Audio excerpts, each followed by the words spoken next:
9 സംസ്ഥാനങ്ങളിൽ നിന്നായി 12 രാജ്യസഭാ സീറ്റുകളിലേക്കുള്ള തെരഞ്ഞെടുപ്പ് സെപ്റ്റംബർ 3 നടക്കുമെന്ന് കേന്ദ്ര തെരഞ്ഞെടുപ്പ് കമ്മീഷൻ.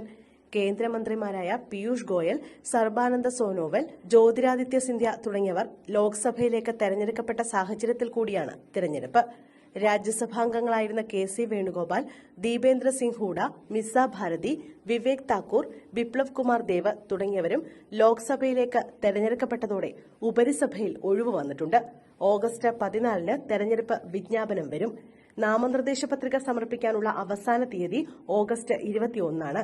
തെലങ്കാന, ഒഡീഷ സംസ്ഥാനങ്ങളിലെ 2 നിയമസഭാ സീറ്റുകളിലേക്കും സെപ്റ്റംബർ 3-ന് ഉപതെരഞ്ഞെടുപ്പ് നടക്കും.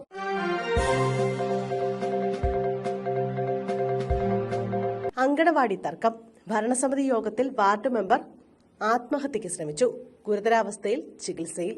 മഞ്ചേശ്വരം പഞ്ചായത്ത് ഭരണസമിതി യോഗത്തിൽ ഉറക്കഗുളിക കഴിച്ച് വാർഡംഗത്തിന്റെ ആത്മഹത്യാ ശ്രമം. അങ്കണവാടി സ്ഥാപിക്കുന്നതുമായി ബന്ധപ്പെട്ട തർക്കത്തിനൊടുവിലാണ് 7ാം വാർഡംഗമായ മുസ്ലിം ലീഗിലെ ആയിഷത്ത് റുബീന ഉറക്കഗുളിക കഴിച്ചത്. ഗുരുതരാവസ്ഥയിലായ ഇവർ മംഗലാപുരത്തെ ആശുപത്രിയിൽ ചികിത്സയിലാണ് ഇപ്പോൾ. ഇന്നലെ ഭരണസമിതി യോഗത്തിനിടയ്ക്കാണ് സംഭവം. 7ാം വാർഡിൽ അങ്കണവാടി സ്ഥാപിക്കുന്നതിൽ തീരുമാനമാകാത്തതിൽ പ്രതിഷേധിച്ചായിരുന്നു ആത്മഹത്യാ ശ്രമം.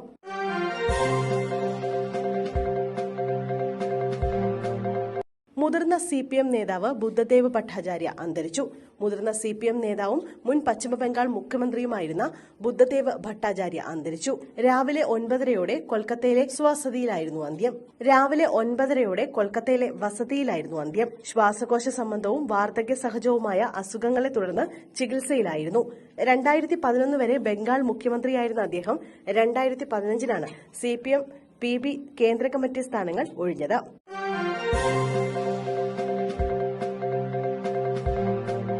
സ്റ്റേഷനിലിട്ട് മർദ്ദിച്ചതിനെ തുടർന്ന് യുവാവ് ആത്മഹത്യ ചെയ്ത കേസിൽ പ്രതികളായ പോലീസുകാർക്കെതിരെ ആത്മഹത്യാ പ്രേരണ ചുമത്താനാകില്ലെന്ന് ക്രൈംബ്രാഞ്ച്.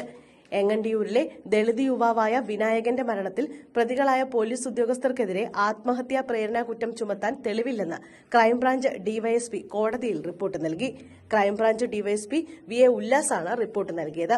ഹൈക്കോടതി നിർദ്ദേശപ്രകാരമാണ് ക്രൈംബ്രാഞ്ച് തുടരന്വേഷണം നടത്തിയത്. 1-ാം പ്രതി സാജൻ, 2-ാം പ്രതി ശ്രീജിത്ത് എന്നീ പോലീസ് ഉദ്യോഗസ്ഥർക്കെതിരെ ആത്മഹത്യാ പ്രേരണ ചുമത്താൻ ആകില്ല എന്നാണ് റിപ്പോർട്ട്. വിനായകനെ പോലീസ് സ്റ്റേഷനിൽ വെച്ച് മർദ്ദിച്ചത് പിടിച്ചുപറി കേസിൽ കുറ്റസമ്മത മൊഴി നേടിയെടുക്കാൻ വേണ്ടിയാണെന്നാണ് റിപ്പോർട്ടിൽ പറയുന്നത്.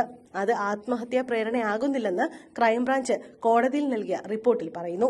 അതേസമയം സംഭവത്തിൽ പ്രതികരണവുമായി ദളിത് സമുദായ മുന്നണി സംസ്ഥാന കമ്മിറ്റി അംഗം ഷൈജു വാടനാപ്പള്ളി രംഗത്തെത്തി. CBI അന്വേഷണം ആവശ്യപ്പെട്ട് ഹൈക്കോടതിയെ വീണ്ടും സമീപിക്കുമെന്ന് ദളിത് സമുദായ മുന്നണി അറിയിച്ചു.